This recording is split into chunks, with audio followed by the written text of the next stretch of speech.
wanted to ask you questions today. There were so many things that you said that I was like, oh, but I want you to explain that to us. Like our friends, our closest friends, family members, spouses, that they push our buttons. But I wanted you to tell us the science behind the trigger and then the cognitive behavioral therapy of the stop. Sure. Well, so I always have to preface with, I'm not a licensed psychologist. So my master's degree is in theater, and I went in to teach theater in prisons as originally just a form of art, not even art therapy at the time, just something fun to do as a recreational outlet. Many people don't know this, but especially the training process of theater can be so therapeutic and cathartic. My business is now called Cognitive Behavioral Theater because I fell so in love with cognitive behavioral therapy and realized that it translates so well into acting exercises. And now that's all I do is spend half of my day learning more cognitive behavioral therapy and then just taking it and translating it into acting games. That's kind of my MO. So that said, this to me is the bread and butter of what I do. And it's this. You have this thing in your brain, this part of your brain called the amygdala. And some people like to call it lizard brain. It's reptilian brain. The reptilian brain. Well, the amygdala specifically, its only job is to keep you alive. And its job is to keep you alive via feelings. If the old adage, if a tiger jumps out, if it jumps out of the grass, your amygdala is going to just send panic chemicals, panic, panic, panic. And so what we do is then we get into fight or flight. Our adrenaline pumps, our heart races, our blood pumps, our muscles get tight, and our options are either fight off this tiger or run away. Then once we do fight off the tiger or run away, we're good. We're like, and then we're flooded with, the relief chemicals, the serotonin, the endorphins, all of that stuff. Happy hormones. The happy chemicals, right? The happy hormones. And the cortisol is purged from our body. Our brains developed this crazy thing called a prefrontal cortex, which gave us the superpower of imagination, which means we're able to see things in our head and imagine things. And that's what gave us the innovation to make the spear to kill the tiger. In fact, then we were like, you know what? Forget that. We'll build a house and that tiger can't even come in. And you dreamt it up first. And it's great. Here's the problem is your poor amygdala doesn't know the difference between the imagined image and the real image. So with that said, if you even, think of a danger, then your amygdala is going to go, panic, panic, panic, panic, right? Which is the same as actually if you think of a pleasure, your brain is going to go, that sounds wonderful, right? To where, the joke I like to give is I like to say, so that's why if I were to tell you, imagine, Jason Momoa in a bathrobe giving you a massage with coconut oil. See, you're laughing right now because your amygdala saw that image in your head and went, that's fantastic, and gave you a bunch of happy emotion, happy chemicals. Well, unfortunately, it works the same with pain. So when we think about a problem in the future, going back to our conversation earlier, none of this stuff has happened, but just the image that I'm getting in my head, my poor amygdala thinks it's happening right now. So it sends off the cortisol. Oh, here you go, panic. The problem is because it's in my head, I have nothing to fight or flight. So I always tell people, work out, dance. Dance is a great way to get it out. Run, just move your body, shake it off. I tell people sometimes massage. I do massage. I'll do this. I'll say, with my acting students, I'll make them go crazy. I'll say, all right, this is a ball of electricity. Put it in your body. Shake it. Now it's moving to your arms. Now it's moving to your head. Now it's moving to your leg. Now throw it as far as you can.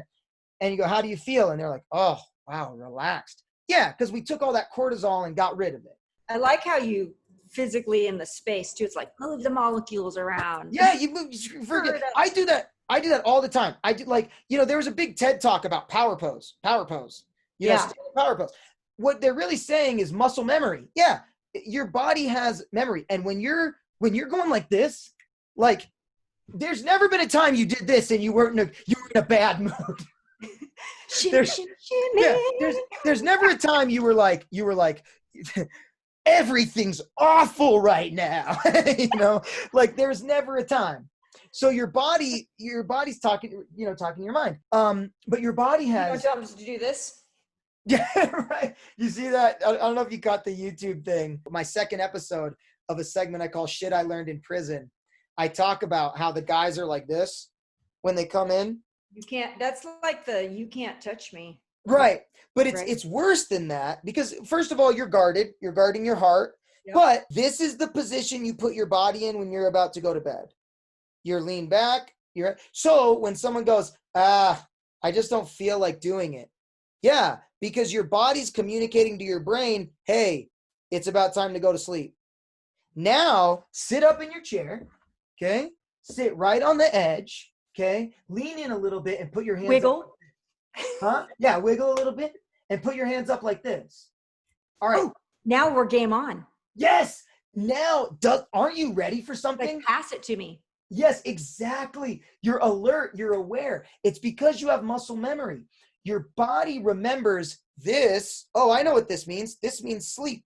But then when it's like this, you're like this when someone breaks into your house all of a sudden. You're like this when you're going to play sports and this is athletic stance. You're ready grab a ball. You're ready to do something. So your brain goes, is something about to go down? What's about to go down? What are we doing? What's going on? I'm all of a sudden alert. So one quick way to change your mood is just change your body. Just physical posture. Change the thing, shake it off, move around.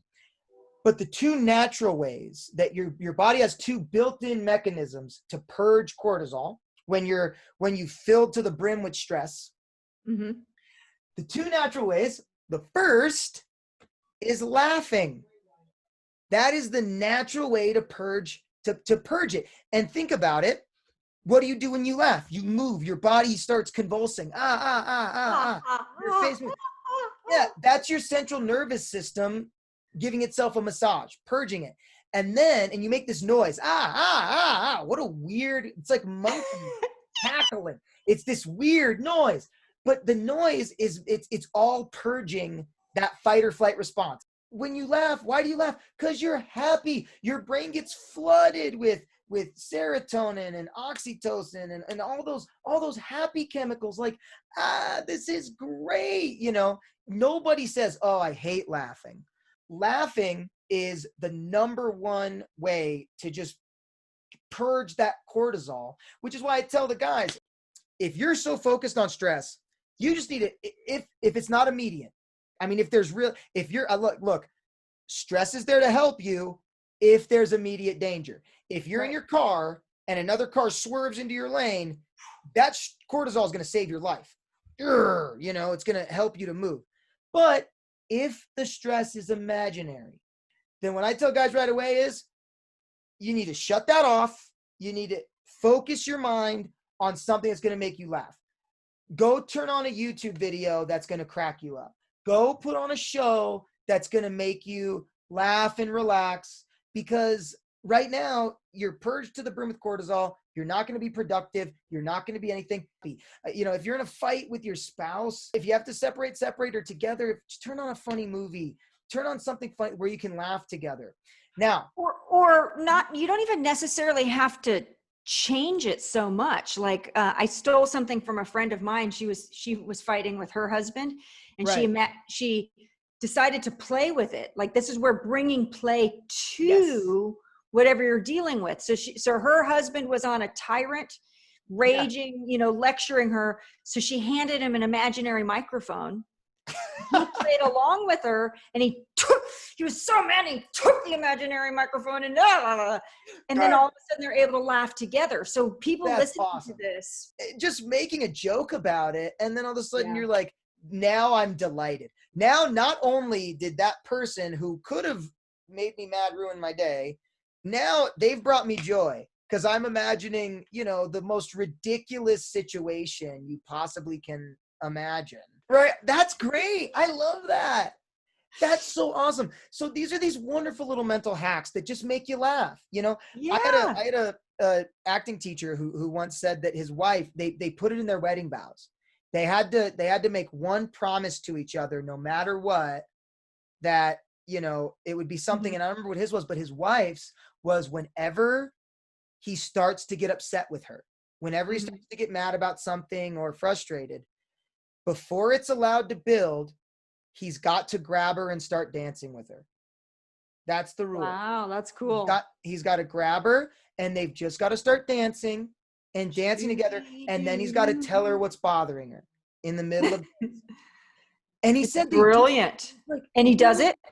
He does it. He still does it. And she said, there are even times he'll be grumpy. He'll be like this. And she'll be like, I know you're mad. Come on. It's dance time. Come on.